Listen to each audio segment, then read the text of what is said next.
Can we now start the meeting? Please, can we now start this meeting? We're late. Senegalese are very good with time. Have Malian time. Yeah, let's have Senegalese time.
Supérieur de la recherche et de l'innovation, mesdames, messieurs les représentants des ministres, monsieur Wole Soyinka, nous sommes ravis de recevoir aujourd'hui ici à l'espace numérique ouvert de Mermoz.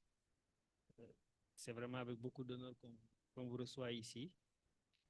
Madame la directrice de la formation continue et de la recherche artistique à l'École nationale des arts et métiers de la culture.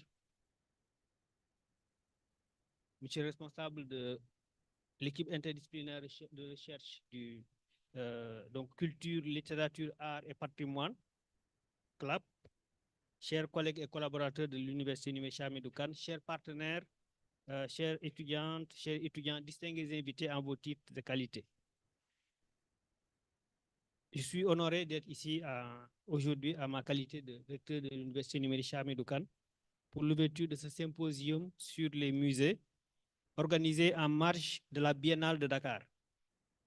En toute honnêteté, les questions liées au musée et à l'art sont pour moi encore un domaine que je découvre. Et j'apprécie cette opportunité d'en apprendre davantage aux côtés d'intervenants aussi éclairés que l'éminent Wole Soyinka. Les musées, dans leur mission de collecte et de préservation, jouent un rôle fondamental dans la sauvegarde de notre patrimoine artistique. Ils conservent des œuvres qui racontent notre histoire commune et surtout, ils permettent à chacun d'entre nous de découvrir des cultures différentes et des expressions artistiques de tous horizons. Pour une université numérique comme la nôtre, tournée vers l'avenir et l'innovation, cette approche a du sens car elle nous inspire à intégrer l'art et le patrimoine dans une perspective d'apprentissage élargie. Je comprends également que dans le contexte actuel, les musées sont appelés à redéfinir leur mission. Ils ne sont plus seulement des lieux où l'on conserve des œuvres, mais des espaces de dialogue où chaque culture trouve une place, une valeur et où le beau peut s'exprimer sous des formes diverses. Cette idée de restitution évoquée par Wole Soyinka ouvre un chemin vers une nouvelle manière d'apprécier les cultures qui ont souvent été marginalisées. Elle invite à une vision inclusive de l'art dans laquelle chaque peuple peut se retrouver et se reconnaître. À l'Université Numé Hamidou Kane, nos initiatives à travers notre pôle d'innovation d'expertise pour le développement s'inscrivent dans cette démarche. C'est tout le sens de la création de l'équipe interdisciplinaire de recherche, culture, littérature, art et patrimoine dirigée par le collègue Christian Cham. Nous encourageons aussi des formations comme les arts graphiques et numériques, une formation qui accueille beaucoup d'étudiants, pour préparer des esprits ouverts sur le monde, conscients de la richesse, de la diversité culturelle et capables d'apprécier les héritages multiples de notre société. Je tiens à exprimer ma gratitude envers tous les intervenants et participants dont les contributions enrichiront nos échanges.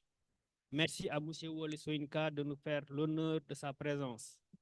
Aux organisateurs de cet événement, notamment le pôle d'innovation et d'expertise pour le développement, l'équipe interdisciplinaire de recherche, culture, art, littérature, art et patrimoine, dont le partenariat avec le Guggenheim Abu Dhabi et New Abu Dhabi a permis d'apporter son soutien précieux à cette initiative. En conclusion, je souhaite que ce symposium nous inspire tous, que cette rencontre soit l'occasion d'échanges enrichissants pour imaginer ensemble des musées ouverts, modernes et porteurs de diversité. Je ne saurais terminer sans accorder une mention spéciale à Monsieur le représentant du ministre de l'Enseignement supérieur de la Recherche et de l'Innovation, le directeur général de la Recherche qui a pris service il n'y a pas longtemps, mais qui a tenu à venir ouvrir ce symposium au nom de Monsieur le ministre. C'est aussi l'occasion pour nous de le féliciter au nom de l'université d'avoir été nommé à ce poste important et aussi lui souhaiter plein succès dans sa mission. Merci à tous pour votre aimable attention et pour l'opportunité qui m'est offerte de participer à cette belle aventure intellectuelle. Merci beaucoup.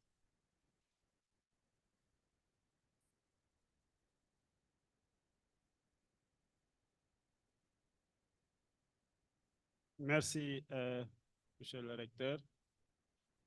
Donc, bonjour à toute l'assistance.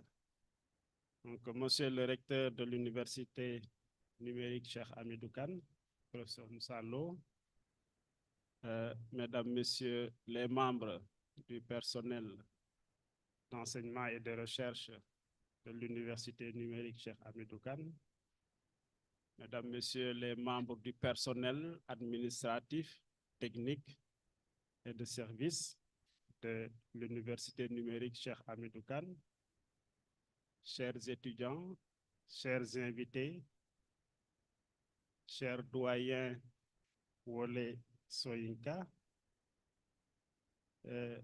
c'est avec un grand plaisir que je viens ici au nom du ministre de l'Enseignement supérieur, de la Recherche et de l'Innovation, Dr Abdourahmane Diouf, empêché pour venir présider à la cérémonie d'ouverture de cette activité, de ce symposium sur les musées que votre université organise en marge de la 15e biennale de Dakar.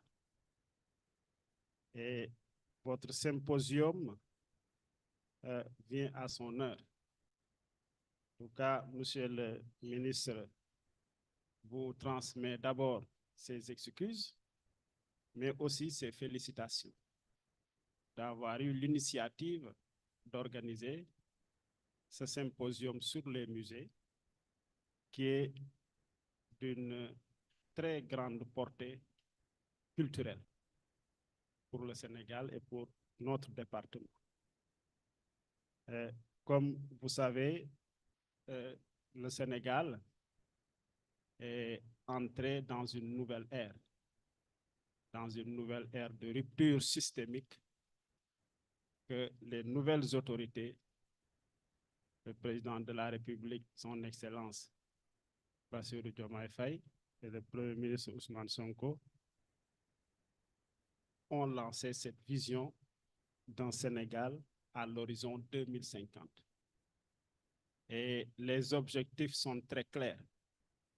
Donc le Sénégal ambitionne, en l'espace de 25 ans, de transformer le pays en profondeur, de transformer le Sénégal en profondeur. Et cette vision qui a été exposée récemment au Centre de conférence internationale Abdou Diouf, vous savez, est symbolisée par ce baobab.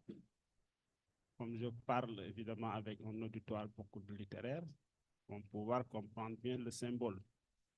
Le baobab, c'est l'arbre emblématique, un peu ici, du paysage sénégalais. Et cet arbre les racines de ce baobab qui symbolise la vision 2050 que les nouvelles autorités ont amenée. Ces racines sont composées de la bonne gouvernance et d'un ancrage africain. Et le tronc serait l'aménagement du territoire et un développement durable. Les branches vont être un capital humain de qualité et l'équité sociale. Et les fruits vont être une économie prospère. Et donc la vision générale qui est symbolisée par ce Sénégal souverain, ce Sénégal juste et ce Sénégal prospère, évidemment, prend ses racines dans la bonne gouvernance et dans un ancrage africain. Donc, vous comprendrez que si un symposium qui parle des musées est organisé, je dirais que ce symposium vient bien en son heure et s'intègre bien dans la 15e édition de cette biennale qui est placée sous le signe de l'éveil. Et je crois donc que des thèmes extrêmement importants vont être débattus ici. Je crois que l'objectif général, ça va être de repenser la gestion des collections muséales pour intégrer les perspectives de restitution. Parce que l'ancrage africain, évidemment, qui parle d'ancrage, parle d'histoire, parle de culture et parle d'héritage. Et justement, un musée, c'est ça le rôle d'un musée. Le musée symbolise et préserve l'histoire, la culture et l'héritage. Et donc, ce thème général que vous avez proposé, il consiste à repenser la gestion des collections muséales pour intégrer des perspectives de restitution et de réparation des œuvres d'art en favorisant une approche inclusive et universelle. Et au-delà de cet objectif, vous avez décliné des objectifs spécifiques qui sont de sensibiliser les participants aux enjeux de la restitution des œuvres culturelles, ce qui est un enjeu de taille, de discuter des approches contemporaines des musées face aux héritages coloniaux, de présenter des exemples concrets d'initiatives de restitution et de revitalisation culturelle. Donc, ce symposium, évidemment, je crois que nous attendons des résultats extrêmement importants, en particulier la compréhension des pratiques muséales dans un contexte post-colonial. Ensuite, des recommandations concrètes pour la restitution des œuvres culturelles, qui est une question d'actualité. Et la création des réseaux de partenariat entre les musées, les artistes et les institutions culturelles. Donc, dans cette rencontre, évidemment, d'une importance capitale, je vois des thèmes très importants, dont cette conférence inaugurale qui sera animée par le doyen Wole Soyinka, qui fait partie aujourd'hui des doyens des hommes de culture de l'Afrique, dont nous saluons la présence. Et effectivement, il va nous parler de la place des musées dans la transmission du patrimoine et des thèmes aussi de décolonisation des musées africains et aussi des thèmes qui intéressent directement l'université numérique dont nous sommes. L'université numérique, parce qu'effectivement, l'intégration du numérique dans nos nouvelles stratégies est devenue maintenant une priorité et même une réalité et même une priorité dans nos institutions publiques, dans nos différentes actions. Et donc, les enjeux et perspectives de la restitution des objets culturels, et évidemment, comment utiliser les outils numériques pour la gestion des musées va être quelque chose de très important.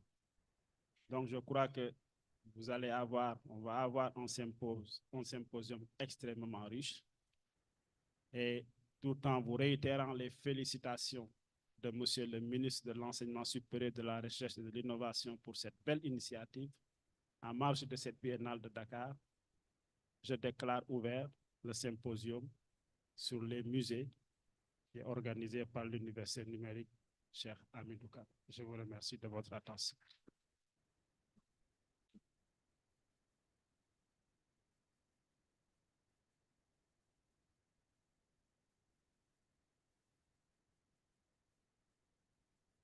To play the file on anglais. Yeah, yeah. Good morning. My name is Awam Amkpa, and on behalf of New York University, Abu Dhabi, we're very proud to collaborate with our local university here, but also with our partner in Abu Dhabi, the Guggenheim Abu Dhabi. We're also proud to present to you some of our distinguished faculty, including, of course, our distinguished guest, Professor Wole Soyinka, Professor Manthia Diawara, Professor Terri Geis, and the director of New York University Abu Dhabi Gallery, Maya Allison, who's sitting somewhere in the audience. We take pride in these collaborations, and on behalf of the university, I really thank you for sharing the moment with us.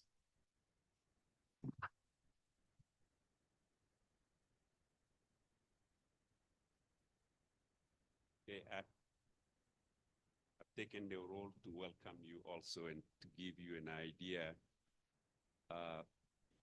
about how this whole thing came about. And it came out of reading two authors who were contemporaries, Edouard Glissant and Wole Soyinka. I'd been reading one of the last books of Wole Soyinka, and well, not last books, two last books, but I'll come back to that actually. Edouard Glissant first. I was reading the last book called Une nouvelle région du monde. And in this book, Glissant talks a lot about la beauté et le beau, you know, beauty and the beautiful, and how the beautiful is something that's usually fixed and inherited from Europe. So all the museums have to duplicate this perspective. And le beau is what happens when differences meet. This confluence between differences is what gives us le beau, beauty. Beauty is unpredictable, ephemeral, it comes and goes. And then I was reading at the same time, going to Professor Soyinka's 90th birthday, I was reading The Burden of Memory and the Muse of Forgiveness. And he has this, first, the word restitution is all over the book. But what is even more beautiful is that he gives restitution more definition than just bringing objects back to one place. He gives it a poetic definition that, you know, that could be used for many reasons. And he gave an example at UNESCO. They were playing a very ancient balafon from Mali or Guinea, because it's the culture of the Kouyaté, this instrument. And the instrument was more than 700 years old, and they brought it to the UNESCO to an audience like this, and they played it. And Soyinka, in an incredible erudite, but mostly poetic way, talks about how actually the music gives Africans voice in the aesthetics of the world, and how the music also united both the colonizer and the colonized. So the book really, what it is trying to do to us, that's beautiful for me, it is to push us beyond what Edouard Glissant also loves to call opposition binaire, how to get beyond binary opposition and tremble with the trembling of one another so that we can create a solidarity of intuition. So at that point, with my partner and colleague, Terri Geis, we said, we talked about this and used it in one article on Goya and Edward Glissant and Black artists and the use of violence. And then we began to listen to a video of Edward Glissant talking about this in even more poetic way, which is transcribed and it's on our website here, and hopefully somebody will read it at some point to the audience. It's really beautiful. And then our partner in this crime, well, Awam is always a partner in crime in a way, because every time I have a crazy idea, he is the one who makes it real, you know. So, but partner in crime, Stephanie had been named at the Guggenheim Abu Dhabi as director. So, well, maybe we should do a conference on something like this. And she said, this is interesting too. So ideally, we wanted to do this in the village here called Yen. Go to Yen and just talk, maybe 10 people and so on. And it has grown to this kind of space, to this kind of conference, really out of my control and out of anybody else's control. And for that, I'd like to really thank the university, Sheikh Hamidou Khan. I think what we're doing here is what Amadou Diallo couldn't do in L'Aventure avec Amkpa. That is to bring together, because when Amadou Diallo went to Paris to the Sorbonne and studied philosophy and came back to Senegal, and in many ways could now reconcile his culture and the culture that he learned in France. And it became his undoing. So the point that the difficult metaphor I'm trying to make to the university is the AI, artificial intelligence, the virtual university, and the physical university, the spirits, the darkness, and rationality that Amadou Diallo couldn't bring together. That's what we're doing. That's what we're trying to do here. And thank you very much for inviting us to do this in your space, and with the director of the Ministry of Enseignement Supérieur, we're really delighted. Thank you. Really appreciate it. I'd like to call my colleague Stephanie to make the last, you right here, okay?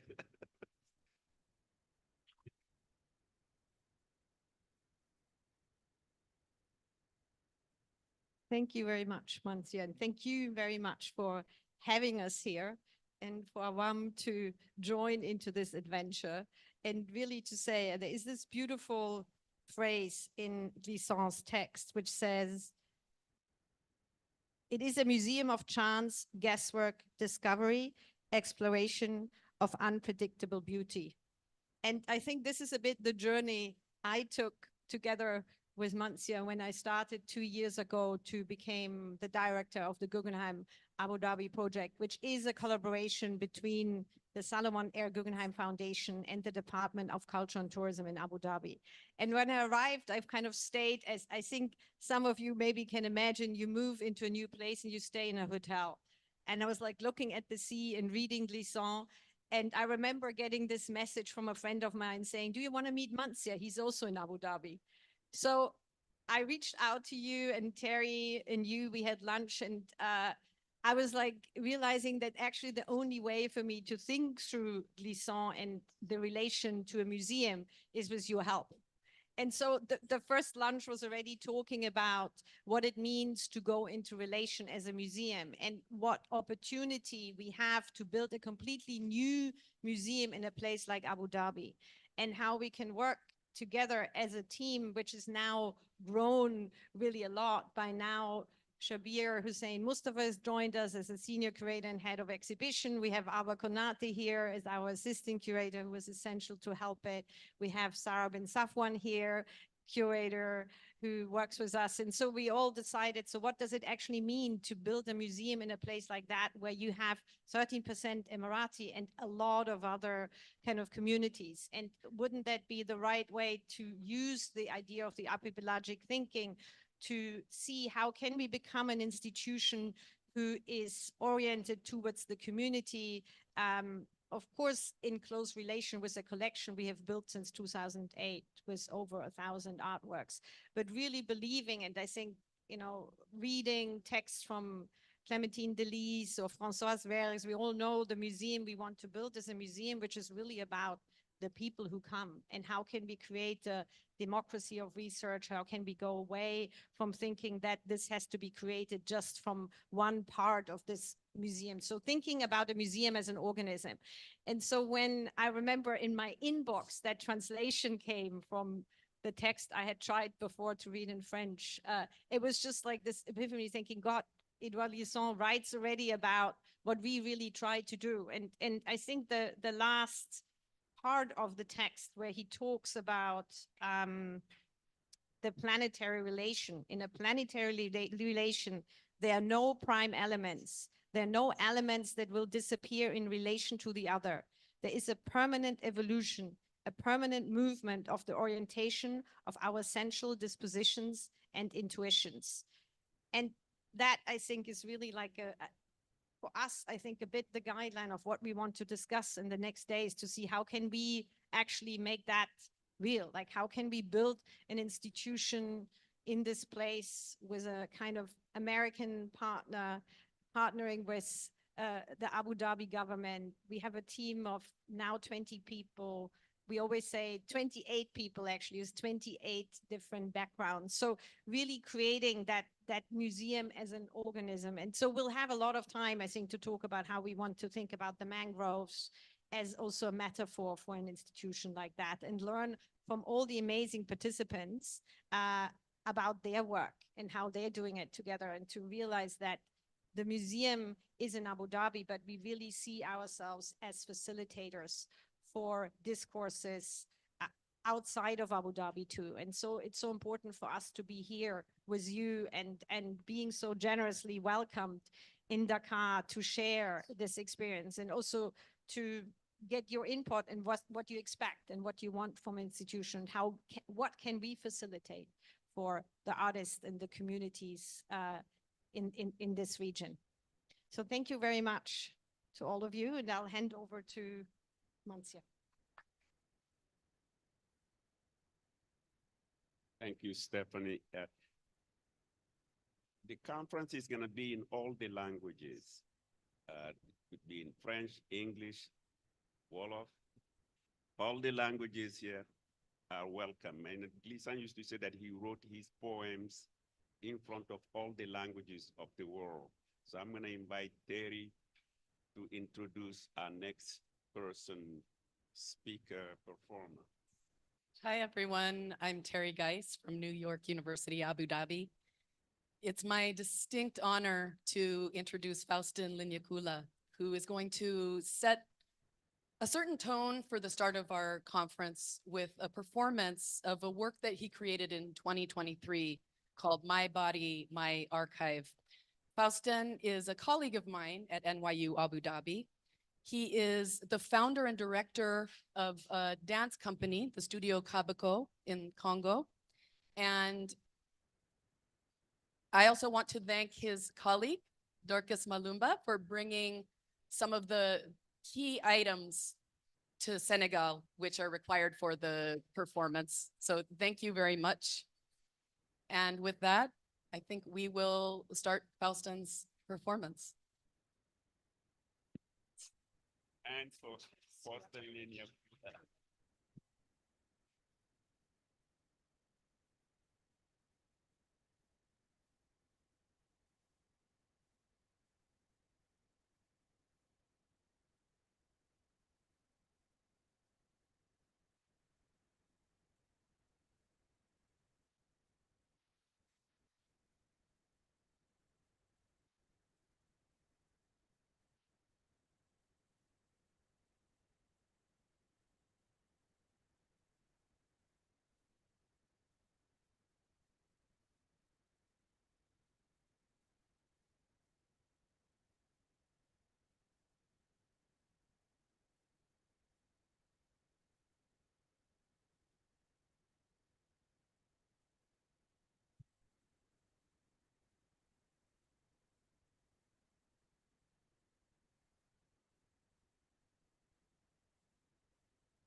All I ever wanted was dance. But where do I begin from? How do I dance? So for over 20 years, I've been scavenging through the ruins of my native land. 7 years ago, this quest took me to Banataba, a village in the forest by the Congo River, somewhere in northeastern Congo. My maternal ancestors' land. But to get to Banataba, I needed to go first to New York.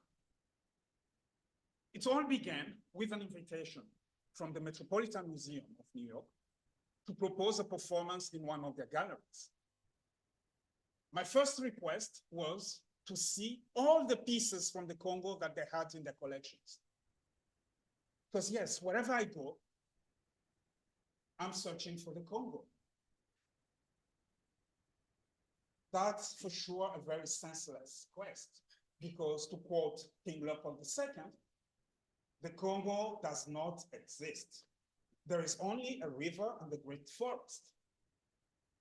The Congo may not exist, but wherever I go, I'm searching for a piece of this mirror that has been shattered by history and whose fragments have been scattered across the world. I'm searching for a little key to decipher all the ruins that I inherited from my fathers. In the Met collections, there are approximately 100 pieces from the Congo. Amongst them, a wooden statue, 83 centimeters high, ochre, black and white pigments, with a tag, Lengola people. I wanted immediately to work from this sculpture despite reservations from the curators of the museum, because for them, it is an insignificant piece. Yet for me, that's the most important piece in that museum, because it is the only one that I think can tell me something about who I am, about my ancestors. Because the Lengola people, that's my mother's people. My grandfather's people. Yanga was born in Banataba, a village in the forest, a village by the bank of the river, North Congo.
The year is 2017.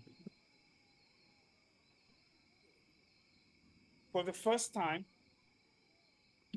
I'm traveling to Banataba. First, on a motorbike, because with war and crisis and war and crisis, there are almost no more roads in my region. Kisangani, Lula, Lokoa, Biaro, Obilo, Amajabe, Lusa, Ubundu. In Ubundu, I meet Tegzo. Tegzo, whom I call uncle because he is from Manataba. I show him a picture of the statue at the Metropolitan Museum. And he asks, she doesn't talk. She can tell you where she's from. That was the first time I ever heard that a statue can talk. But for it to talk, she needs someone to hear, someone who can listen. She's all by herself there in the cold of metropolitan storage. That's why I'm traveling to Manataba. I want to meet a sculptor who can make another statue that I can take to New York. And since indeed statues do speak, I will listen as they tell stories from yesteryears in Lengola land, and I will dance the stories of today, after the war and crisis and war. But there's a problem. You cannot enter a museum with a statue without going through the complicated process of validation by curators. They are the ones who know what is art and what is not, what has value and what doesn't have value. But I'm told I can enter with my statue if I call it stage prop.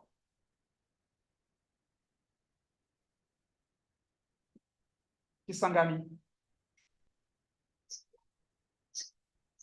Lula, Lokoa, Biaro, Obilo, Amajabe, Lusa, Ubundu, all that by motorbike. And from Ubundu, we take a rowing boat and we ride upstream all the way to Manataba, my ancestors' land. But when you've never been there in all your life, is that really home? Are you not just a stranger in your ancestors' land? What can I do for the ancestors to open the land for me? What for the living to welcome me?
Adili yo yo yo yo yo.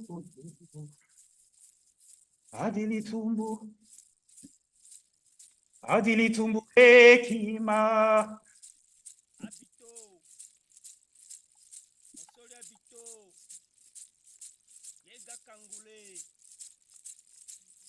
I've made several trips to Banataba since that first trip in 2017. And I've been since uncovering a family history scattered between the island of Sabakili and the city of Kisangani.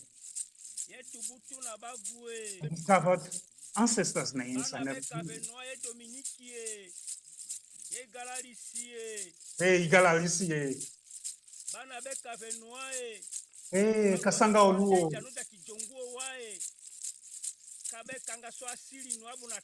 Kinzi wa Makpe. Igalalisie. Akande. Hey. Hey, Ebatate.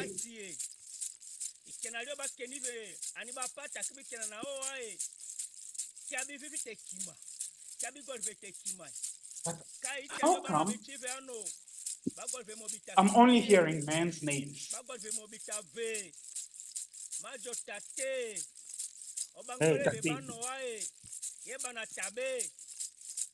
Happened to the one.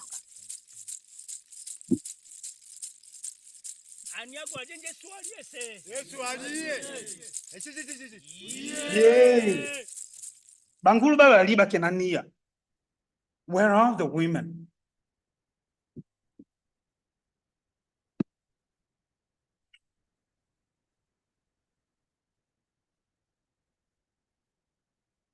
It seems it's up to the poet to bring to life what history has erased. That's why I turned to Baga, the sculptor from Bakebena village. Baga knows how to talk to wood. Baga, in his statutes, knows how to revive the spirits of the deceased. I asked Baga to imagine the women of my clan. Here they are. Here they are.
The city Vijavilo. deliver the statue. Namkaribisha pa nyumba ya harusi yangu. Niko pale iko anajua sema leo mzimu ya kwetu inaingia kwangu. Na sisi wote tunafurahi. Hatutamsahau hapa. Kizungu iko tu tulikuwa kutembea, lakini kule njoo yote nje mnafanya na yote nje mnasema kule njoo nje tuko tunaishi nayo. Asante sana. Karibuni vijavilo. That's my Uncle Inyas. So when Baga came to the city to deliver the statues, the ceremony took place in my grandfather's house, which is today Uncle Inyas's house. He spoke to welcome them, and he said, welcome to my father's home. Wherever he is, he must be very proud today because the spirit of his ancestors has entered his house. And we too are rejoicing. We can never forget you because of course we live in the cities, but you remain our backbone. So welcome to my father's house. That's how Uncle Inyas spoke.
There's a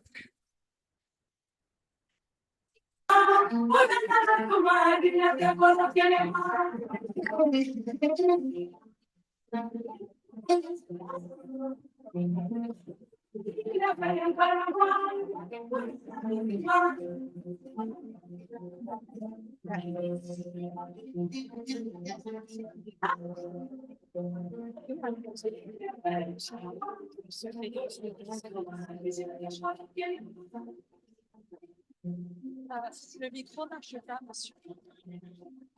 Je peux juste dire quelque chose? There's a short break if everybody can be back at 11:30. Il y a une petite pause si on peut être de retour à 11h30. Merci. Je vais le remettre.